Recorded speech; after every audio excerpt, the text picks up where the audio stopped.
Hi, boys and girls. It's Mrs. H. I'm excited to be with you once again as we continue our exploration on what learning the attributes of God and Dr. Craig's series of books, What is God Like? Today, we're going to begin exploring actually the fourth book in the series. Let's take a quick look back at the other books and what we've already covered. Okay, the first book we did is God is Spirit. We learned that that is one of the attributes of God, which is a trait of God. We learned that God is also omnipotent. God is everywhere. In this one, we learned that God is forever, meaning from everlasting to everlasting. Today, we're going to learn God is self-sufficient. We have the children asking Mama and Papa once again a question about God. So let's get into the book and figure out exactly what we're going to learn today. Dr. Craig's What is God Like? God is Self-Sufficient. Again, featuring Brown Bear and Red Goose and their children, Charity and John. The attributes for children. Brown Bear and Red Goose have two children, a gosling named Charity and a cub named John. They all believe in God. God is self-sufficient. The attributes of God for children. I've been thinking, said John. Yes, said Papa. If God made the world and God didn't come from anywhere, then who made God? Said John. A very good question, said Papa. He reached for his Bible. Listen to what God says. I am the first and the last, and besides me there is no God. I am the Lord who made all things, who made the stars all by myself, and who made the earth. Who was with me? I am the Lord, and there is no other. Isaiah chapter 44, verses 6 and 24. Chapter 45, verse 18.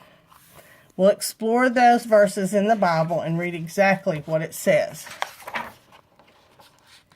If God made everything in the world and there is only one God, then who made God? Asked Mama. Nobody, I guess, said John.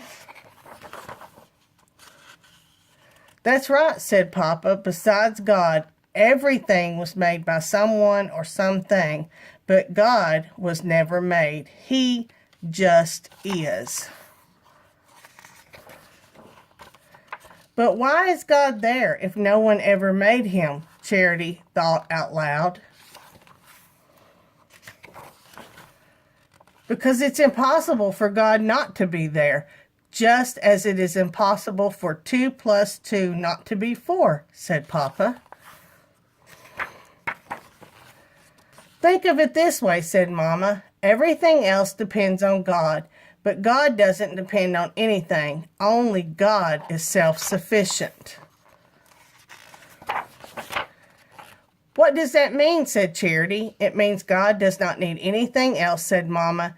All he needs is himself.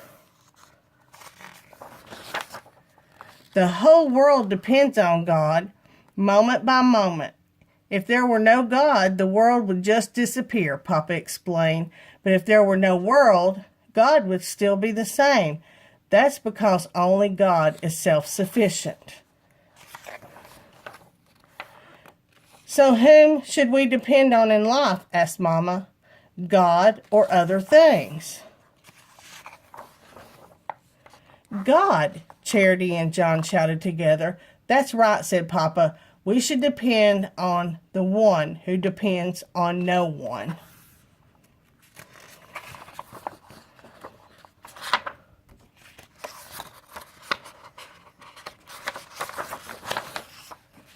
Memory verse.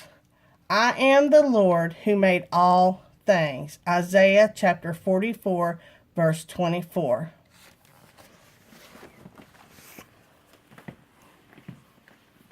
Again, boys and girls, I'm so excited to have you along on this journey with me as we continue to learn more things about God. We'll be doing some additional things together to help reiterate exactly what this means. We're going to search the Bible together. I look forward to seeing you. I love you. God loves you. And don't ever forget that. Thanks.